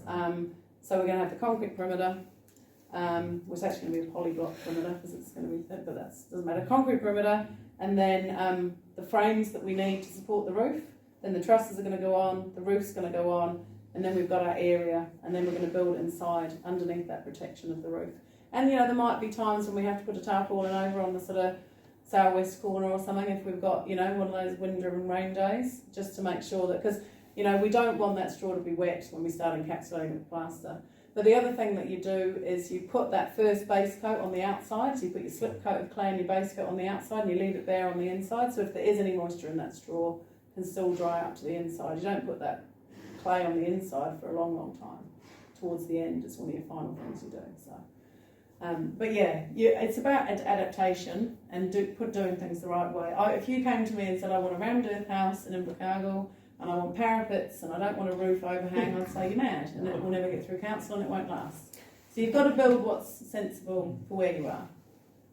Yeah. Could you tell us about the roofing material and whether you're having a concrete floor or not? I'm having an earth floor, but I'm having a concrete perimeter rim.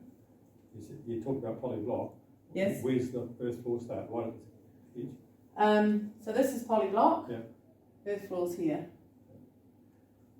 You got consent, okay? No. But I'm hoping today, after having 4 Southland District Council people there, that I'm going to get it really easily now. Are you roofing material? Corrugated iron. Yeah.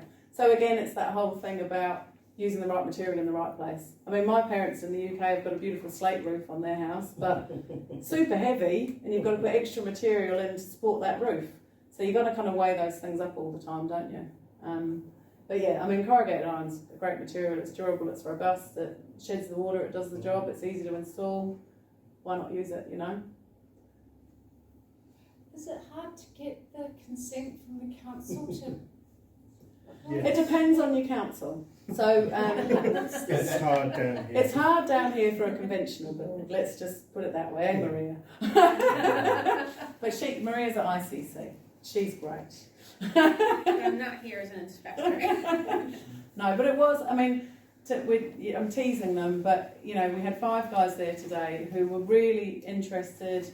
They asked some really intelligent, knowledgeable questions. And, you know, they said, look, actually, we would love to have more of these buildings. You've got to make it as easy as possible for us to actually consent them. They were asking us, how do we make sure the plaster's okay? What can we do? How do we make these things work? How can EBANS as a national organisation help by sort of recommending installers or accrediting people so that the council have got the paperwork they need to cover their bums, because that's kind of what it's all about, you know? And none of us want to see buildings that fail. You know, we all want buildings that work and that last the test of time. So that's why we're trying to do this, to create like a knowledge base. And we said to council, if we had a representative in each region that you could call up and go, we've got this consent, or there's this detail and we don't understand it, you know, we can be advisory and that kind of stuff. So hopefully that will start to happen a bit more. Yeah. Well, you mentioned the precast straw, but is there any other work going on to make these things economically competitive? Because the vast majority of people are supremely comfortable with the idea of a 3-bedroom townhouse in the subdivision. Yeah. Which is also supported tooth and nail by the current industry. Yes, because they get their livelihood from it. Absolutely. And by building a knowledge base and proving that these are better houses, nothing might happen until it gets... Well, that's right, but I think at the moment nothing is going to happen in an innovation perspective to actually develop it in a more industrial way to make it cheaper until we've actually got market demand. So that's what, you've got to kind of attack these things from everywhere at once, so we need people to go, actually, we want these buildings. We need builders to go, we know about them, we can build them. We need councils to go, yeah, we can consent that. And then once that starts happening, your Carter Holts and those kind of people, or other people who are innovative that have some funds, can go, well, why aren't we investing in this, or why haven't we got a plant that's actually preparing a plaster mix that we know can be easily compliant with council and it can be shipped around and whatever. So I mean, there's a lot of purists in e-bands that are really kind of want to maintain it as this thing that's done by communities and people, and it's very low sort of energy and low spec, and I completely respect that. But I also think we can't remain the 50 to 100 consents a year that we are.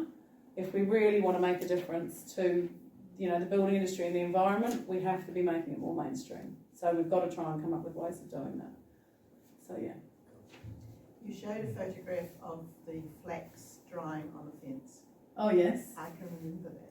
Oh really? 1948 when we moved to Invercargill. Yeah. And Otara was not developed, and there were rows and you're not old enough. Rows and rows of fences with flax drying on it. Ah. And what were they using the flax for? Cordage. Yeah. Shipping. Yeah. Well, that's it. I mean, so I was saying, I think before you came in, that we're very keen. We've got some waste material from the mill at Riverton, and sort of just looking at that, because there's a couple of different uses for that. There's the twine for the bales, which obviously we know it can work because of all those buildings in the past that used it for structural tying, but also the reinforcing mesh. So round windows and junctions, and where we've got timber, you put a mesh. At the moment we put like a fiberglass mesh or a plastic mesh over that for the plaster to adhere to. If we could use like the flax fibres, because it is kind of web-like, the waste product from that process, then you've got nothing that's plastic in the maybe building. a chat with Steve Kenny at Great South. Oh, okay. Because it's an industry that could be easily picked up. Yeah, okay. Yeah, because I know they did used to make loads of garden twine, didn't they, and strings there. Yeah, strings. But because it wasn't super durable forever and a day, it's gone out the window. So it'd be great to get that restarted, definitely. Okay, so I'll talk to Great South about it, you reckon? Okay. Sounds good. Excuse me, Delia, is it just you? Yeah. Are you going to be making these bricks and things, or have you got a builder? Well, so Everett and Lizzie are working. Everett's working with me on my house, and there's not really anyone making adobe bricks down here. Individuals do them for their own builds. There is a company called Solid Earth in Nelson that make adobe bricks, and she's been amazing. Vereena's amazing. She's done a lot of pioneering work. So she's worked in with the Otago University, the physics department, and done a lot of moisture testing, durability testing on her bricks. So she's got her mix working really well. She's also done work with AUT, and that's where we've got a lot of our earthquake kind of data and information from. So, she's done really pioneering work. So at the moment, there's sort of individuals around the place doing different things. Nelson's a great place for adobe because everything dries quickly, and they've got less thermal issue. They're still going to struggle to use adobe as an outside wall moving forward as the thermal laws change. And that's probably rightly so, because New Zealand's a cold country. The whole South Island's pretty cold, really, as much as they pretend they're not cold. But yeah, she's done some amazing things, and she's one of the people that's developed this sort of.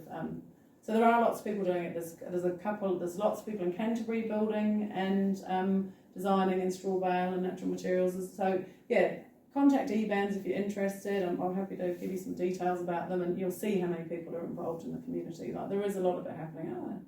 Yeah. I haven't got enough time to do it all. Oh, this is the first time I've ever heard of anything like this. Oh, okay. Yeah, oh, good. This eBands, how do you spell that? Because I wrote that down. EBANZ, so the Earth Building Association of New Zealand. Oh, okay. Yeah. Turn it off. Thank you. No worries. I've got a resource list at the end of this, so I'll just skip to that, and then you can copy down some. There's some books on the table as well. Feel free to have a flick through the books and a bit of a look. Yeah. There you go. Right. Thank you very much. No problem. Lots to think about. I have to say that we have Jonathan Shaw from the Invercargill City Council compliance come to our meetings usually as well. And he's, in this very first one, which was the straw house one, he said, I want to train my team not to say no, but to say, why not? How can we make it happen? And that ethos is getting through the council now, I understand. It's going to change a lot of people who are there already. Anyway, thanks for giving us the opportunity to play in the mud. Oh no, I hope you all enjoyed it. I think those guys are busy packing away the mud. Hopefully that'll come in. Yes, they're busy packing. Next month we're going to bring something different again. Given the COVID restrictions, many New Zealanders will be heading off to some local adventures. So we're going to bring you speakers on the topics of recreational accommodation. Now that'll cover, just think hunting, shooting, fishing, whitebaiting, and find out what a Turk is. That's our latest building, is a Turk. So we'll hear about those as well. So watch the advertising. It's the 3rd Tuesday in November, which is the 16th. And I understand you've got a questionnaire. I have got a questionnaire. So it's just, if you've got time to I've got 6 tick box thing.